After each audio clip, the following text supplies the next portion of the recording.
John Matthews had spent most of his life flying between the stars, his job as a freighter captain bringing him to new and dangerous worlds. It wasn't a glamorous life, but it was a steady one, and it kept him moving, kept him busy. He had seen more than his fair share of strange alien species and rare artifacts, but nothing had ever prepared him for what awaited him on the planet Korath. He had arrived at the trading post late in the evening, after a long haul across several systems. His freighter, the Starwind, was a rugged ship, perfect for hauling goods across the galaxy. There wasn't much to look at, but it had kept him alive through countless battles with pirates and the lawless elements that roamed space. He was used to the rough and tough parts of the galaxy, where only the strong survived. That's why he didn't expect anything to surprise him when he docked at Korath. But the moment he stepped off the ramp and onto the dusty planet's surface, he knew something was different. The air felt thick with tension, a strange, unsettling feeling that made the hairs on the back of his neck stand up. His boots clicked against the stone floor of the docking bay as he moved through the bustling spaceport, his eyes scanning the crowd. A few merchants offered their wares, glowing trinkets, rare metals, alien textiles, but John wasn't interested. He had business to handle, and distractions were the last thing he needed. That was when he saw him. A tall, imposing figure stood near the entrance to the marketplace, waiting for him. The man's eyes locked onto John's as soon as he entered the area, and he waved him over. "You must be Matthews," the man said, his voice deep and smooth with a heavy accent. He extended a hand, and John shook it without hesitation. "I am," John replied. "You have the cargo?" The man nodded, leading him to a small, secluded area at the back of the marketplace. There, a small stage had been set up, surrounded by curious onlookers. John followed the man up the few steps to the stage, his boots tapping against the hard floor. "That's where you'll find what I promised," the merchant said with a grin. He gestured toward the center of the stage where a figure stood, shrouded in shadow. John's gaze immediately went to the figure. At first, all he could see was a faint silhouette, tall, slender, and wrapped in dark fabric. But then the light shifted, and for the first time, he saw her face. She was beautiful, more beautiful than any woman John had ever seen. Her skin was a pale shade of violet, smooth and almost glowing in the dim light. Her long hair, silver and flowing, cascaded down her back like a waterfall of light. But it wasn't just her appearance that took his breath away. It was the way she carried herself. There was an undeniable power in her presence, a quiet strength that made her seem like she was above everyone else in the room. John couldn't help but stare, his mouth going dry. The merchant noticed his reaction and smiled. "Her name is Lyra," the man said, his voice laced with pride. "A rare find, don't you think? She's worth more than any amount of gold you can imagine." John didn't say anything at first. He couldn't. His mind was spinning, trying to process what he was seeing. This wasn't a slave, not in the way he had imagined. She wasn't weak or broken, like so many others he had seen sold off in dark corners of the galaxy. No, there was something about her that made John feel uneasy, something that made his instincts scream at him to stay away. The merchant stepped forward, continuing with his pitch. "She's yours, Matthews, for a price, of course. All the wealth and power you could ever want, just for taking her under your wing." John's heart was pounding in his chest. He could feel his pulse in his ears, the loud thrum of his blood in his veins, his hands clenched into fists at his sides. He didn't know what to think, what to do. Lyra's eyes never left him. They were a deep, glowing shade of blue, like the color of the deepest oceans on Earth, and they held something in them. It wasn't fear. It wasn't anger. It was something else, something far more unsettling. It was as if she could see right through him, as if she knew exactly what he was thinking, and it scared him. "Why is she being sold?" John finally managed to ask, his voice tight. The merchant smirked, but there was no humor in it. "That's not your concern. What matters is that she's here, and she can be yours for the right price." John's mind raced. What kind of game was this merchant playing? Why was this alien woman being sold? She didn't look like she belonged in a slave market. She looked too proud.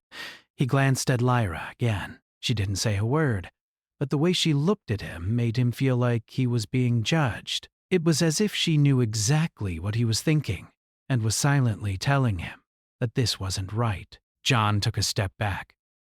"I'm not interested in your offer," he said firmly, his voice growing stronger. "Take your merchandise somewhere else." The merchant's smile faltered for a moment, but he quickly recovered. "You're making a mistake, Matthews. You'll regret this." But John didn't care. He turned to leave, his heart still racing, his thoughts still clouded by the woman's eyes. There was something about her, something that pulled at him, but he couldn't explain it. It was as if the moment their eyes had met, an invisible bond had been formed. One that he couldn't break, no matter how hard he tried. As he left the marketplace, he knew that he couldn't forget her. He had to learn more about her. He didn't know why, but he knew that his life had just changed in a way he could never have expected. After leaving the marketplace, John couldn't shake the image of Lyra from his mind. Her face, her eyes, the quiet power that seemed to radiate from her, all lingered in his thoughts like a strange, magnetic pull. He tried to push the feeling away, but it was impossible. It was as if something deep inside him had been awakened, something he couldn't understand. He had been in countless dangerous situations before, negotiating with ruthless traders and battling hostile factions, but none of that had prepared him for what he had just encountered. He couldn't stop thinking about the merchant's offer. The idea of purchasing a slave seemed wrong, even though the merchant had made it sound so simple, so tempting. The thought of owning Lyra, of having her at his command, was unsettling. But more than that, it didn't feel right. It didn't feel like something he would do. As he walked back to the Starwind, his ship, he noticed the quiet hum of the engine in the distance, but his mind was a million miles away. He reached the docking bay and boarded his ship, locking the hatch behind him. He dropped into the captain's chair, running his hands over his face as he tried to collect his thoughts. He had to think. There was something about Lyra that he couldn't quite place. Something about her that felt important, almost like a part of a larger puzzle that he couldn't see yet. John wasn't one for superstition or strange feelings. He had always trusted his instincts, and right now, his instincts were telling him that he needed to stay away from her. He needed to forget what he had seen, what he had felt when their eyes locked. But every time he tried to push it out of his mind, the memory of those eyes, those deep, glowing blue eyes, came rushing back. He couldn't do it. He couldn't just walk away and pretend it didn't matter. Something was pulling him toward her, and it was a feeling he couldn't ignore. The next morning, John found himself back at the marketplace, his heart pounding as he made his way toward the same stage where he had seen her.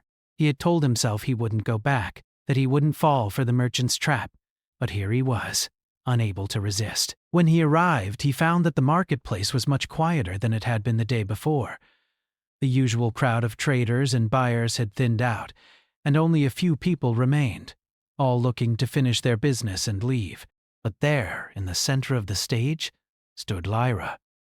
She was still as beautiful as he remembered, but there was something different about her today. The defiance in her eyes had grown stronger, more pronounced. She wasn't just standing there as a passive participant in her own fate. She was waiting, as though she knew something that John didn't. John hesitated for a moment before walking up to the stage. His boots echoed in the quiet space as he moved toward her, and when she noticed him, her eyes locked onto his. This time there was no hesitation in her gaze. She didn't look away, didn't seem frightened or submissive. Instead, she held his stare, and in that moment, John understood. She wasn't the frightened, broken woman the merchant had made her out to be. No, she was something more. Lyra spoke before he could say anything, her voice calm but steady. "You came back," she said. The words not quite a question, but not entirely a statement either. John's throat felt dry, and for a moment, he couldn't think of anything to say. He wasn't sure what he had expected, maybe a plea for help or a cry of desperation, but her words caught him off guard. There was no fear in her voice, only a quiet strength that sent a chill down his spine. "I couldn't stay away," John finally said, his voice low. He didn't know why he had said it, but it was true. There was something about her that he couldn't resist. Lyra's lips curled into a small, knowing smile. "You're not the only one who can't stay away," she said, her eyes narrowing slightly as if she was reading his every thought. "But I warn you, human," she continued, her tone now more serious. "If you're thinking of buying me, you should know this. I am not a slave. I never was. I am a prisoner, and I will not be owned by anyone." John blinked, taken aback by her words. Prisoner? That was not what the merchant had told him. The merchant had made it seem like she was nothing more than an object, something to be bought and sold. But now, standing before her, he could see the truth in her eyes. She was no prisoner in the traditional sense. She was a woman who had been captured, but not broken. "I'm not here to buy you," John said, his voice steady now. "I'm here to learn about you. Why are they selling you?" "What's your story?" Lyra seemed to consider his words for a moment, her gaze never leaving his. Then, without saying anything further, she turned and walked toward the edge of the stage, gesturing for John to follow. He hesitated for a moment, but curiosity drove him forward, and he followed her as she led him to a quieter corner of the marketplace. "Sit," she commanded, gesturing to a small bench against the wall. John sat, his heart racing as he waited for her to speak. He had no idea what to expect, but he knew this was the moment when things would change.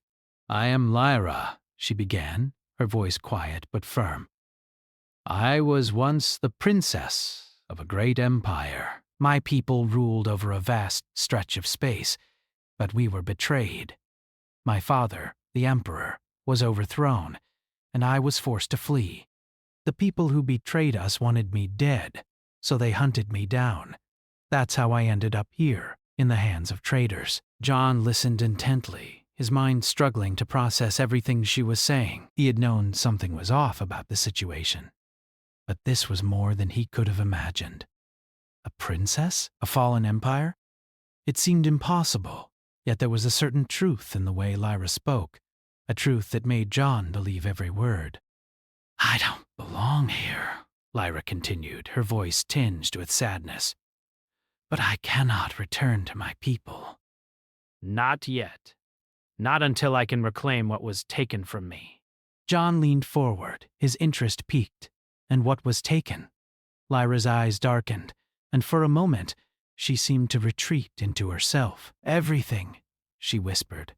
"Everything I was, everything I believed. But it is not for me to reclaim alone.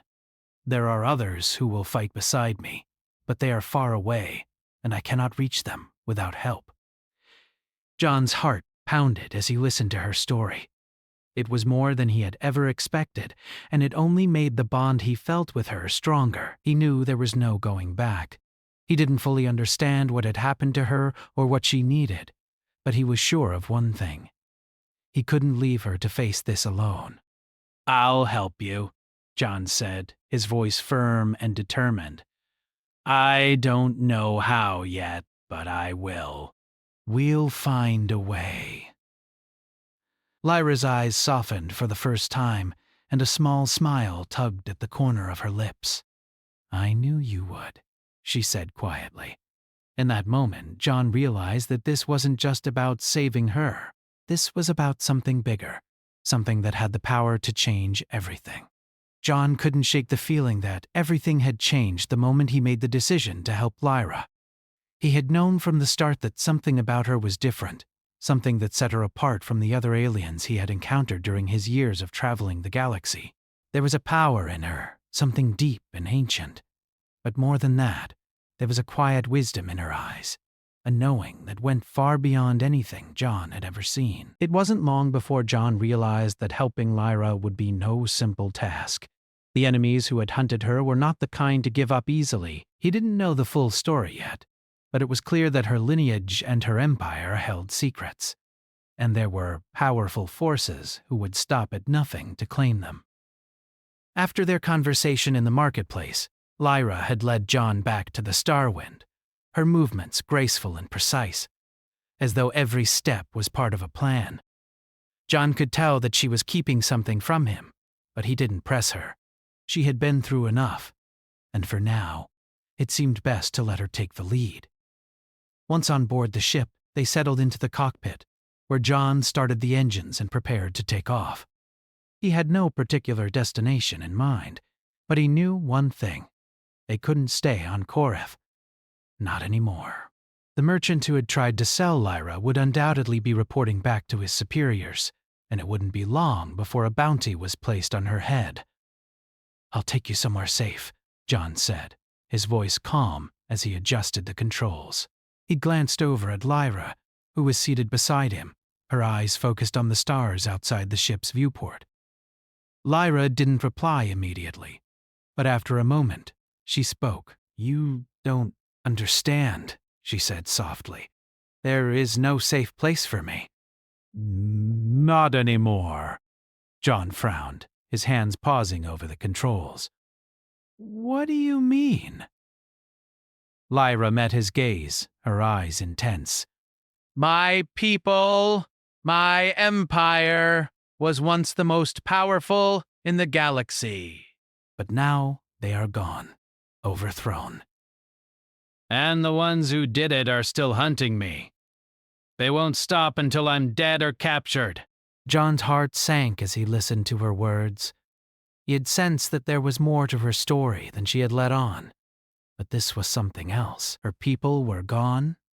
The galaxy was full of empires and factions, each one trying to outdo the others.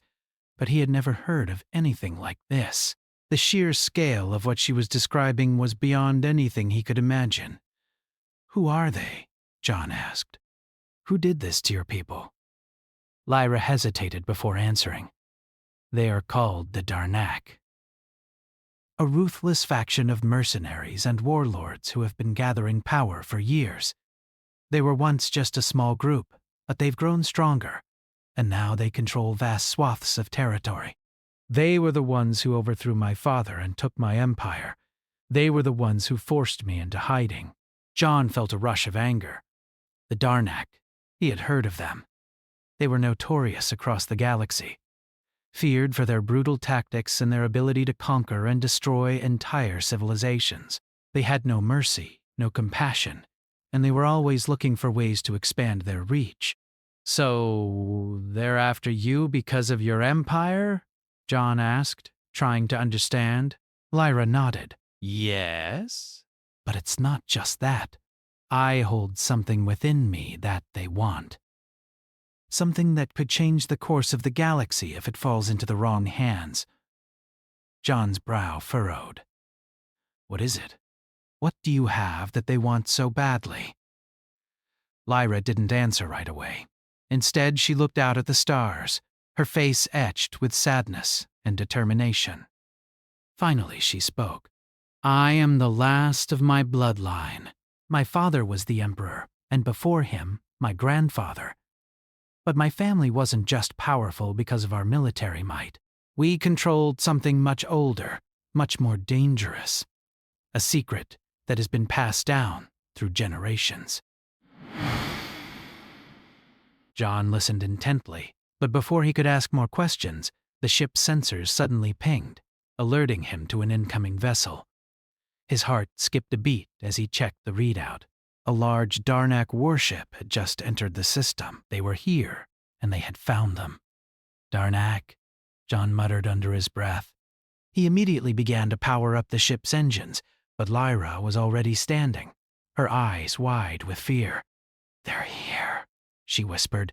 "They've come for me." John's heart raced as he quickly started the maneuvering thrusters, pushing the Starwind into a sharp turn. He had to get them out of there, now. But as the ship's engines roared to life, the Darnak warship moved into position, cutting off their escape route. It was a massive ship, far larger than the Starwind, and its weapons were designed for destruction. John knew they didn't stand a chance in a direct fight, not with their limited firepower. They would be caught within minutes. "We need to get out of here," John said urgently, his mind working fast to come up with a plan. "We can't fight them head on. We have to jump to hyperspace." Lyra nodded, but there was something in her eyes that told John she wasn't as sure as he was. "We can't," she said quietly. "The Darnak ship has a jammer." "We won't be able to make the jump," John cursed under his breath. He had known they couldn't outrun the Darnak forever, but this was worse than he had anticipated. He had to think quickly. His mind raced as he scanned the ship's sensors, looking for any way out. "Then we fight," John said, his voice firm. "Good. We'll use everything we have. We can't just run and hide." Lyra looked at him, a mixture of surprise and uncertainty on her face. "Fight?" she asked, as though the idea was foreign to her. "You're not a warrior, John. You don't know what they're capable of." John's jaw tightened. "Neither are you. But we don't have a choice." With no other options, John made a decision. He slammed his fist against the console, sending the ship into a sharp roll to avoid the incoming fire from the Darnak ship. They weren't going to make it out without a fight, but John was determined. He wasn't going to let Lyra down. Not now. Not when he had already come so far. As the two ships faced off, the air in the cockpit felt thick with tension. John could feel the weight of the decision on his shoulders. They were in this together now, and he couldn't back down. The Darnak were relentless, and they weren't going to let them go without a fight. But John wasn't about to give up. Not when he had something to protect. "Hold on," John said as he prepared for the battle ahead. "This is just the beginning." The air in the cockpit was thick with the hum of the ship's engines, the steady pulse of the Starwind's defensive systems whirring quietly in the background. John Matthews gripped the controls tighter, his knuckles white against the cold metal. Lyra sat beside him, her face calm but her eyes betraying a depth of emotion he hadn't seen before. Fear? Hope? It was hard to tell, but there was a quiet determination in the way she held herself. She had been through too much to be scared now. The Darnak warship loomed larger on the display, its guns bristling, ready to fire. They were surrounded. There was nowhere to go. The jammer blocked any hope of escaping to hyperspace, and the weapons on the Starwind were nothing compared to the massive warship behind them. John's mind raced as he looked over the ship's systems. His heart was pounding in his chest, but there was no panic in his movements. His instincts were sharp. He had been in tight spots before. Hostile territories, bounty hunters on his trail, pirates looking to take what they could. But this was different. Lyra was different. "This is it," John said quietly, almost to himself. "We fight or die." Lyra turned to him then, her voice calm, almost too calm for the situation. "I never wanted this. I didn't want to drag you into my war." John met her gaze, his expression soft but determined. "You didn't drag me here, Lyra. I chose this. I chose to help you." She looked away for a moment, and when she spoke again, her voice was tinged with regret. "I'm sorry." Before John could respond, the ship sensors blared in alarm.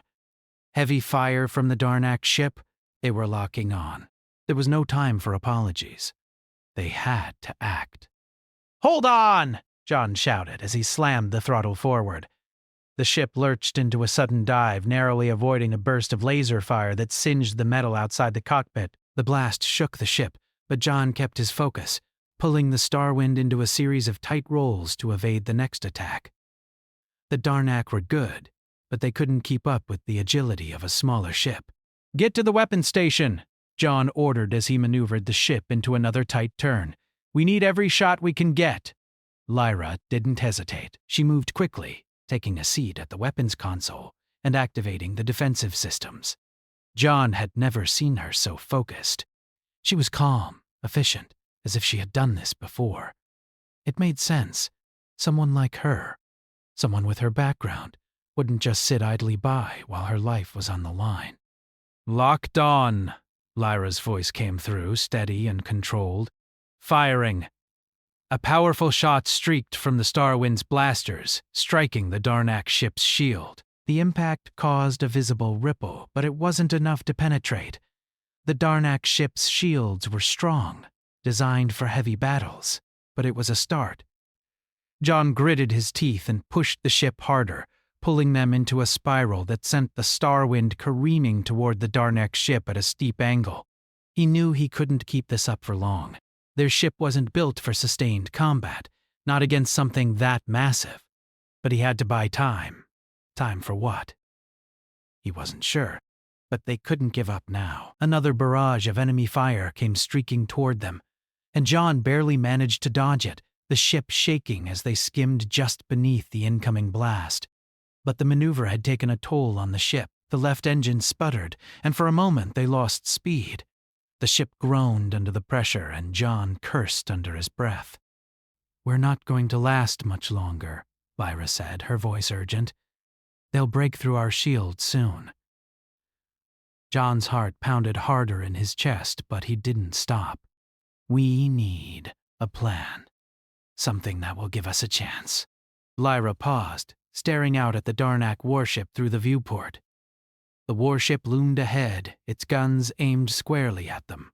But then something in her eyes shifted. A realization flickered there.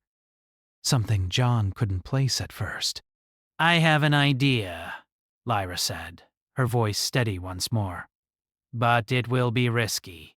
And I can't do it alone." John's eyes widened. "What do you need?" "I need you to keep them distracted," Lyra said, turning back to the weapons station. "I can access the mainframe of their ship's systems. If I can tap into their communications, I can disrupt their control systems. It won't last long, but it will give us enough time to escape." John's mind raced. "Disrupt their systems? Can you do that?" Lyra's gaze met his, and for the first time, he saw a glimpse of the strength she had hidden behind her calm exterior. "I can, but I need you to give me that time. Can you do that?" Without hesitation, John nodded. "I'll do whatever it takes." Without another word, Lyra moved to the console and began typing in commands, her fingers flying over the controls with a skill that left John in awe. She wasn't just a princess. She was a woman who had survived, adapted, and learned. And now, she was taking control of her own destiny. John took a deep breath and slammed the ship into another roll, evading another wave of fire from the Darnak ship. He was buying them time, weaving in and out of the enemy fire, doing everything he could to stay one step ahead. But he knew the Darnak wouldn't give up easily. They would come at them again and again, until they had nothing left. "Almost there," Lyra's voice broke through his thoughts. "I'm in." A moment of silence passed, broken only by the hum of the ship's systems and the distant sounds of enemy fire. John's hands gripped the controls tighter as he prepared for the next round of evasive maneuvers. The Darnak ship was closing in again. Then, without warning, the lights on the Darnak ship flickered. The powerful hum of its engines wavered. John's eyes widened as he watched the warship's movements become sluggish. They had done it. Lyra had disrupted their systems, but it wasn't enough. "Not yet! Now!" Lyra called, her voice sharp with urgency. John didn't hesitate. He pushed the throttle to its limit, the engines roaring as the Starwind surged forward.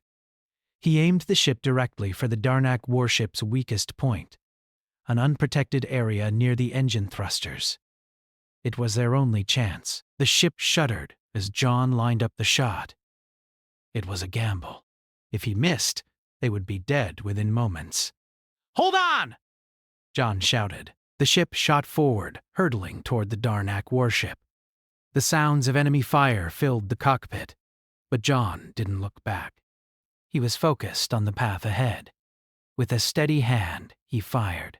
The shot struck true, The Darnak ship's weak point exploded, sending a shockwave through the vessel. The explosion was massive, shaking the very stars around them.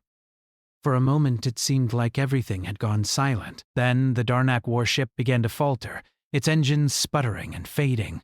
"We did it," Lyra whispered, her voice a mixture of relief and exhaustion. John couldn't believe it. They had made it out. Against all odds, they had escaped. But even as he allowed himself a moment of victory, he knew that this was just the beginning. The Darnak would come for them again, and this time, they would be ready. He turned the ship toward the stars, a new resolve in his heart. They were a team now, and together they would face whatever challenges lay ahead. Lyra turned to him, a faint smile on her lips. "Thank you, John." John nodded, his expression serious. This isn't over. But we'll make it through. Together. The stars outside the cockpit seemed brighter now, as if the galaxy itself had opened up to them. The journey had just begun, and for the first time, John felt like he wasn't alone. Together, they would fight. Together, they would reclaim the future.